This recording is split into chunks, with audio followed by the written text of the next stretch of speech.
Mutton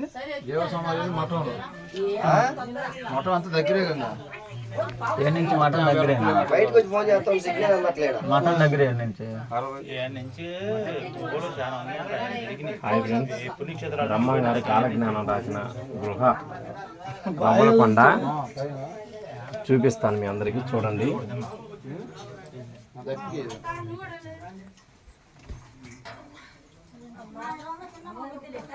దిగుదాం జగద్దు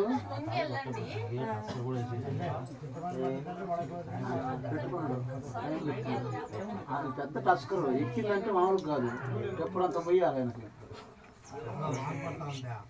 ఇది గుహ ఇది గుహేనా ఇది నీకు అర్థమైంది.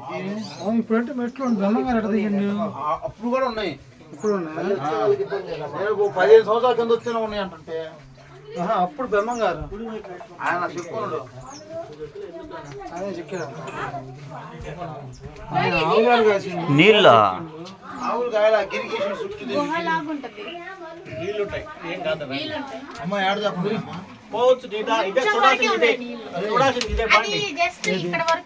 అంతేనా?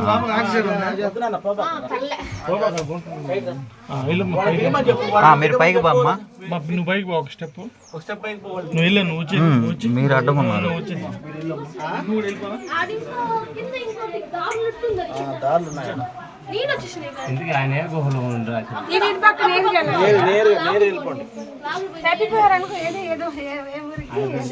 ఇటు బాగుందా మళ్ళా అబ్బు సొరంగ మార్గం అన్నమాట. ఇటు ఇటు చీకటగా ఉంది. బ్రహ్మంగారి కాలజ్ఞానం రాసిన గృహలోకి వెళ్తాను. అందరు చూడండి, బ్రహ్మంగారు రాసింది ఇక్కడే కాలజ్ఞానం. ఈ గుహలో కూర్చొని రాశారు.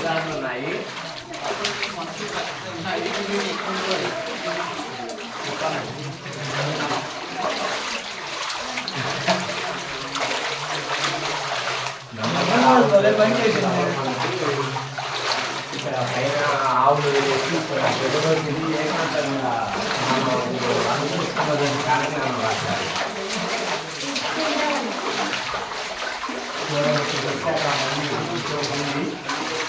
లెఫ్ట్ సైడ్ ఇది మహానందికి వెళ్ళే దారి.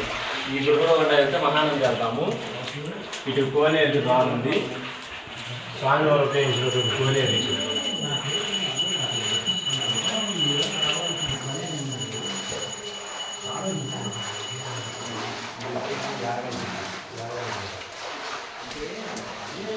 ఇక్కడ స్వామి గారు ఉపయోగించిన కోనేరు కొలను, శ్రీశైలానికి దారి ఇటు.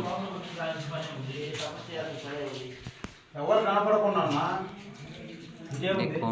పోయే దారులు అదిగో అటు మహానందికి, ఇటు శ్రీశైలం. పోయేది ఈ విధంగా వంగి అంత దూరం పోవాలంటే పోలేంగా. ఆ రోజుల్లో పోయారు మహానందికి దారి. అప్పుడు ఆ కొలను స్వామివారు ఉపయోగించింది అది.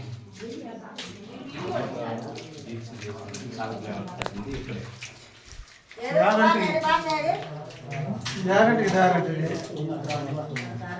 14 చేతులు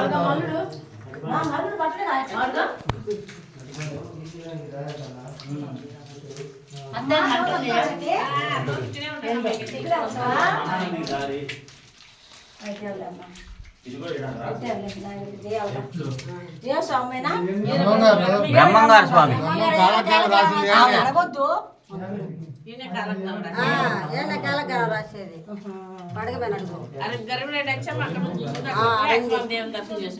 ఎక్కడ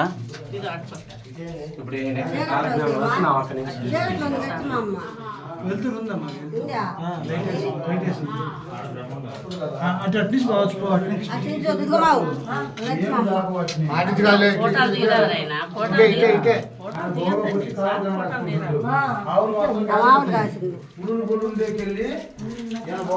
అప్పుడు స్వామి గారికి ప్రసాదం తీసుకొచ్చింది. అప్పుడు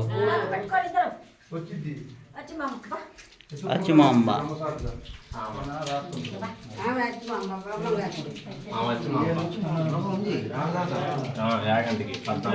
యాగంటికి దారి ఈ విధంగా ఈ గుహ లోపలికి. అల్లుడు పట్టినవా 14 క్షేత్రాలకు దారి ఉంటుంది. పట్టిండా కొత్త మామూలు వాడు పట్టిండా పట్టాడు. మేము తవ్వా ఇంకా కొంచెం. మనిషి గుహలో మా అత్త పట్టలేదు అన్నాడు కదా, వాడు పట్టిడుగా. ఏమి ఎడదు అచ్చిమాంబ గారికి తప్పిపోయిన మామ ఇప్పుడు ఎత్తుకుంటూ రాదు.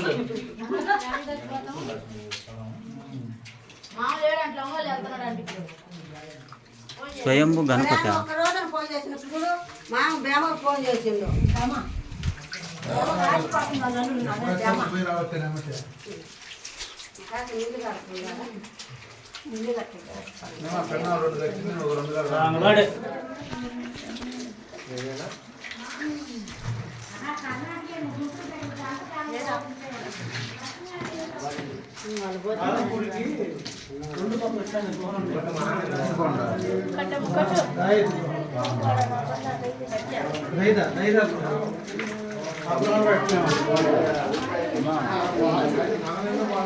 అప్పట్లో తిరిగే ఉన్నాం వాళ్ళు. అదే ఆడేమో ఆయన పల్నాడు బ్రహ్మనాయుడు కారంపూడి దగ్గర గుత్తికొండ అని పల్నాడు బ్రహ్మనాయుడు అక్కడ తపస్సు చేసుకున్నాడు.